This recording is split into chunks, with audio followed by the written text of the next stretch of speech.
Okay, and we have on my right here, Ms. Sharon Chin. As she writes here, she makes all kinds of things in, okay, whatever. She makes a lot of kind of things, okay. Her work has been shown at home and abroad, National Art Gallery, even here in PETRONAS Gallery, at Singapore Art Museum, in Incheon Culture and Art Center in Korea. She has had her residencies, participation in residencies, festivals, around the world at Hanoi, Yangon, Sydney, Berlin, Birmingham, Tokyo, and Sapporo. Her most recent project, and I think that's not the most recent project, I think the Tugu Kita is the most recent project, which I'm sure you will talk about this later. Okay, okay. Let's have Sharon next, okay? Okay. Okay, I will start with how I got started in performance art. So this was a group exhibition that I took part in 2006 called Open Sea. It was a 3-person show curated by a Singaporean curator, Khairuddin Hori, who I met in 2006 and I've continued to work with today. It was 3 Southeast Asian artists, and on the right is my work. So it's an installation of footballs, which is basically in this Newton's machine, so people can play with it. The other artist in the show was a Singaporean artist. She's based in London now, called Lin Lu, and she did a performance called You Are with her mother. And this is the window at the substation gallery. It's on the street level, the window. And I'll never forget this performance because this was the first performance that I saw, which it really hit me. I want to do something like that. I want to do performance. So this was the performance that was the spark for me.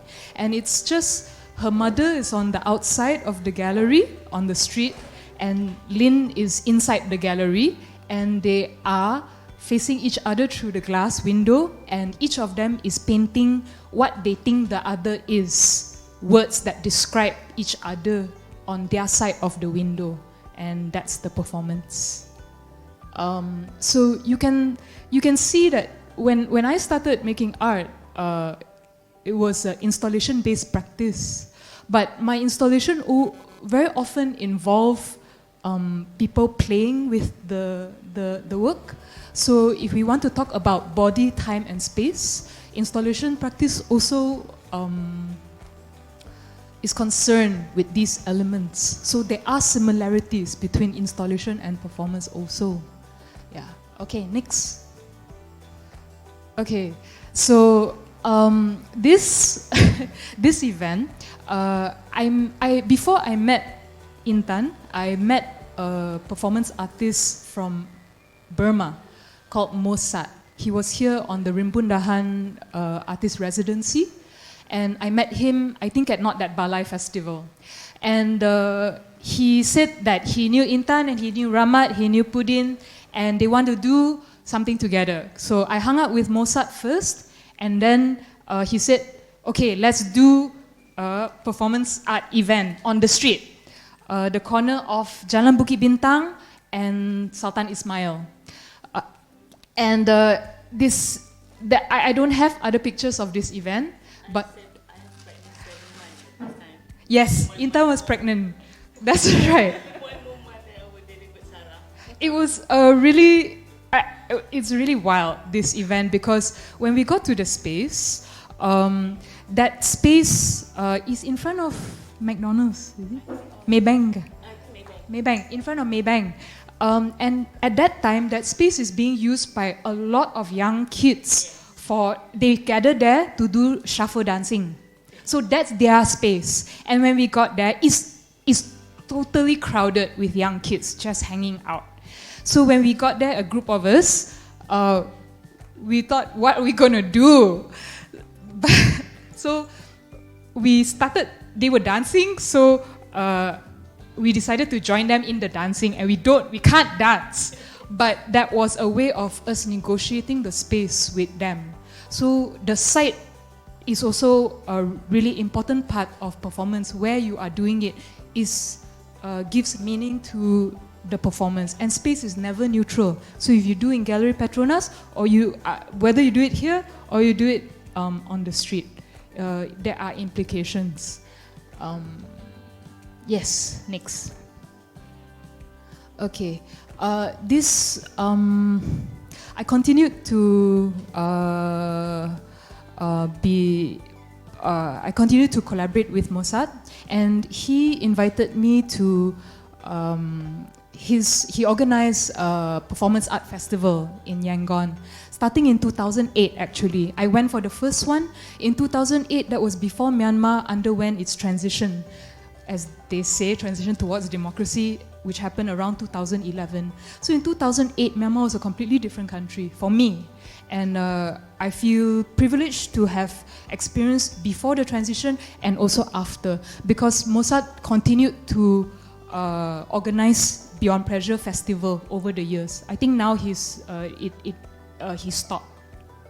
So this work is called Scream Honey. Scream Honey.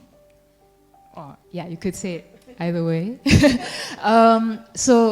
It basically, I invite somebody to sit next to me, ask somebody from the audience to sit next to me, and we scream into pillows. So scream as loud as you can. You know, it's very therapeutic to do that. And then after that, I have a bottle of honey hanging from a tree.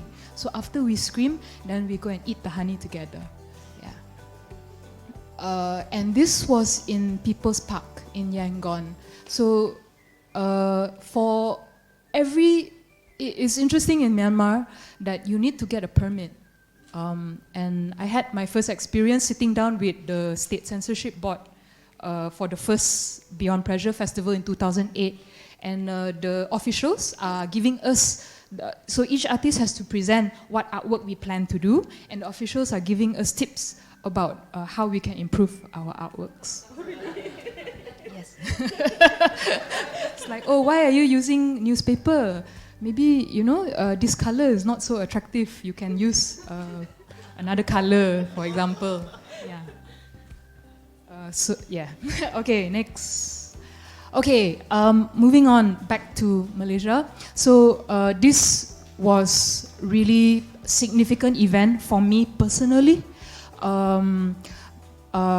Me, Rahmat Haron, and Shaifuddin Mamat, aka Pudin, we form a collective called Buka Collective. And in 2000, so Buka Collective, our objective is just to do more performance art. Talk more about it, spread it around, and also organize events. And we did a few different events before this main one at National Art Gallery in 2011. But this was really the culmination, and then after this, we didn't do any more. It was a huge event. I just look back at the photographs to put inside this presentation, and it was really amazing what we did. I feel it's really amazing. And at that time, Intan was curator at Balai. And that's when we got to know each other really well, I think, for me. Yeah, so we did, there's symposium in the event, and also invited international artists as well as Malaysian artists. Next. So I just want you to imagine this National Art Gallery. We have artists, so one of the performances, washing clothes in the fountain in National Art Gallery. And then another artist, Eric, requested a construction, that tractor to so we had to get a tractor for him, and moving sand and building materials from the new building of Balai, where the offices are now. It was under construction then. So the artist requested this tractor to move the building materials from there to the original building. So that was one of them. And then another artwork, Avroko, rest in peace. This one is at the ramp outside of Balai, and his projection, and and he's on that ramp there, lying down. So okay, next. and these are more performances that happen. Now there is controversy about one of the performances, and that is Ayam's Sembah Volume 2. And it's very interesting because whenever this performance art festival comes up, people always talk about Ayam's performance. So for me, in many ways, performance is a form of storytelling. There is not just this one that's legendary. There are certain stories that kept on being retold. Each performance. Hey, do you remember the time that artist ate pork? Do you remember that time that artist break plates with the word of God written on it? So they recur again and again over the years, really over a period of a decade. I won't go into what exactly happened because we don't have time, but everything is documented in a book that we produce after the event, and I brought many copies here so everybody can take one home. And it's everything that happened really is inside here. We made sure of that. I will just say that it ended with us, the organizers, Buka Collective, as well as our producer Yo, standing in front of the security guards and read out a statement of apology for and taking responsibility for what had happened in the festival. Okay, okay, next. All right, this is back to my work now. This was in 2013. Mandi Bunga participatory performance. It was part of Singapore Biennale. And it's basically, I invited 100 people to take a flower bath with me on the lawn of National Museum, Singapore. And this work is about some questions that I had taking part in the Bersih movements and other popular movements that happened around 2011, 2012. It's about the meaning of collective action. What does it mean to be just a number in a mass movement? How do we retain our individualism, or whether we can retain our individualism? So this artwork was about that, and it uses the ritual of Mandi Bunga, the idea of cleansing, not just the self, but also perhaps our politics. This was in Singapore, which, as you know, is a very clean country. So that also creates a kind of absurdity, as Ray mentioned. Next. This was more recent. This is on the street during May Day rally organized by Parti Socialist Malaysia. And I use, there are certain elements from previous performances that I reuse, take forward to the next work. So to continue a kind of story. So this sarong is was one of the ones in Mandi Bunga. And I gave flowers to the crowd and invited people to throw the flowers down onto this square sarong as hard as they can while I did the same. There's a video of this, actually. You can play.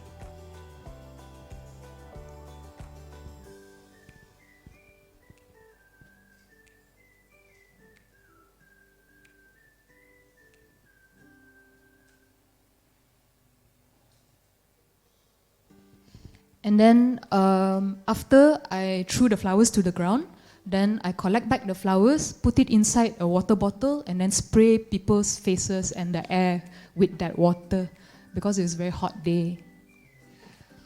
But it's the idea of everybody, this idea of delight and joy and leisure belongs to everybody. Sorry, the other video, next one. Yes.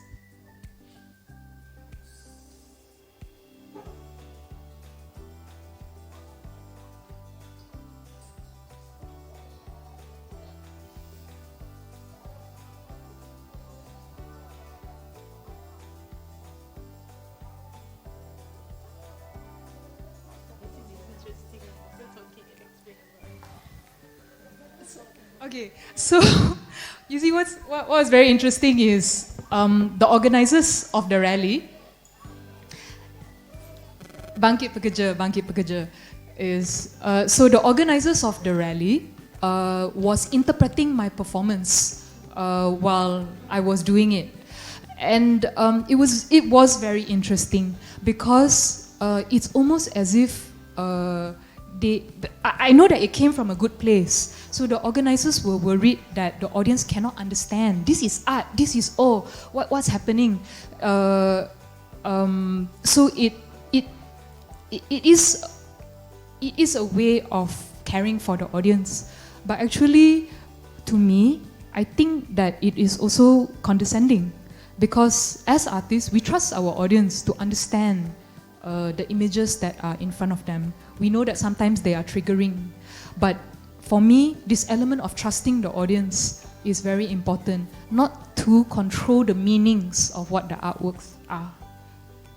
Okay, and now finally, I'll talk about the artwork that's still in progress. It's called Tugu Kita.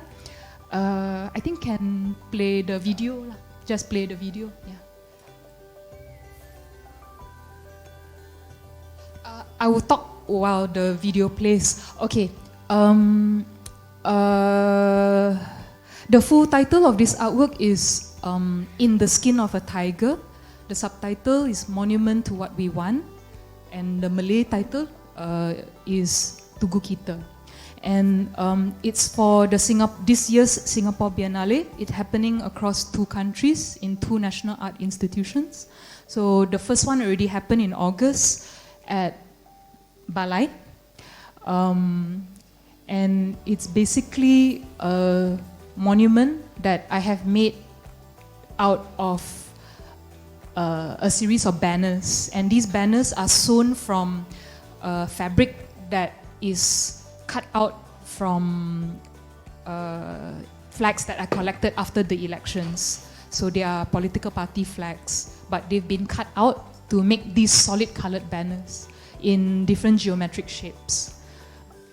And I invited about 100 people to come and sew something on the banners. But what they are sewing, they are using the thread that's the same color as the banner. So you cannot see actually the work that they are doing. So this artwork, for me, is a monument to all the unseen labor that creates change. Because very often, we only see who is up there. So we only see the elites. And we say that they are the ones that create change. But actually change comes from the bottom. I gave each participant a holographic bandana to wear. Because even though you cannot see the work that's being done, but you can see the act of sewing together. So that is the performance, and that is the part that's very visible. We will repeat this performance in National Gallery Singapore, and then finally, these banners are going to be hung up in the atrium space of National Gallery Singapore.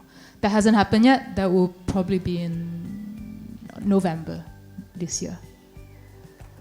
Okay, that's it. All right, thank you so much. Okay.